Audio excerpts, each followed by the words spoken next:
Growing up, I got a chance to see some of this firsthand on the outside in terms of the communities that I grew up in, as well as I would see it from within kind of the healthcare system with my work as I've become an adult in these spaces. And so one example or illustration of this, as a young kid growing up, my dad was a pastor.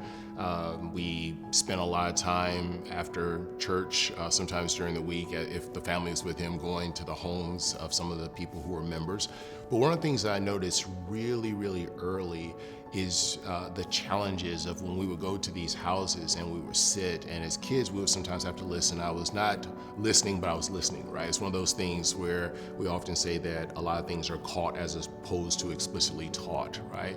And so even though I was not fully interested in all that was going on, there was still so much that I just gleaned and picked up.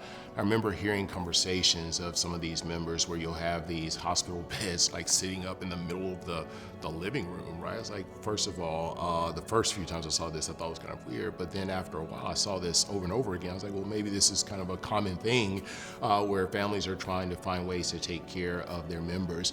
But I just remember hearing stories of or seeing beloved members of our faith community who just loved on us as kids, having challenges with just getting access to health care and just managing diabetes and having amputations, right? And then talking to some of the older or some of the younger members of our church who went on to do medicine or be involved in healthcare, recognizing that there were so many different options long before questions of amputation, right? And so why is it that multiple members of our congregation were, it seemed like the first course of action was something like amputation to deal with some of these kinds of issues?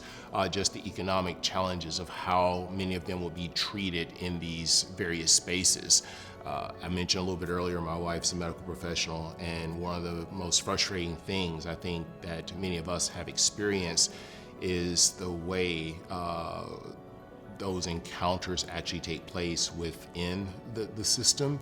And for those who know those spaces, and at times seeing a kind of condescension, a kind of dismissal of the testimony of what's actually going on in people's bodies and their experience of these things. And sometimes that's disregarded. And then when people find out that folks in the room have medical experience or who may be medical doctors or know someone else, we can actually see a dispositional change in the kind of conversation and care and things that happen.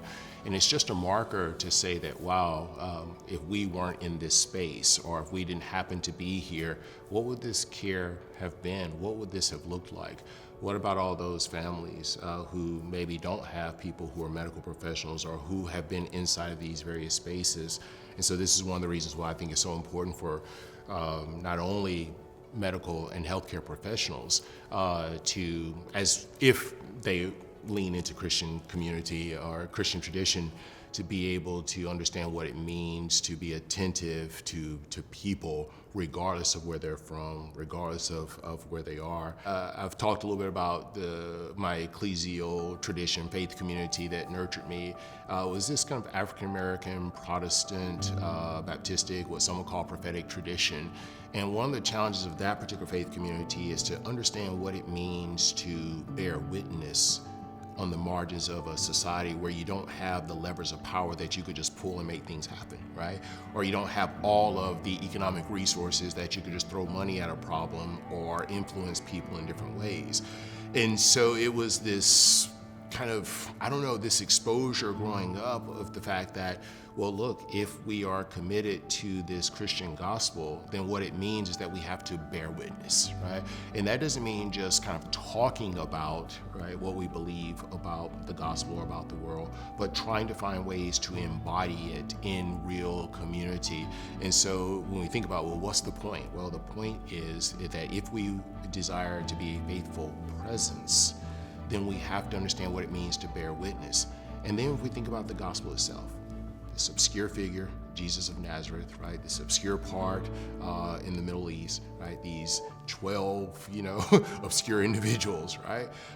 Coming together, engaging in something, right? that has created something that we're still talking about that's shaping the world right now. There's something to be said about what that means, what that looks like.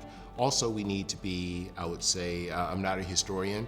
My mom was a history major, and so history was something that's really important in our home.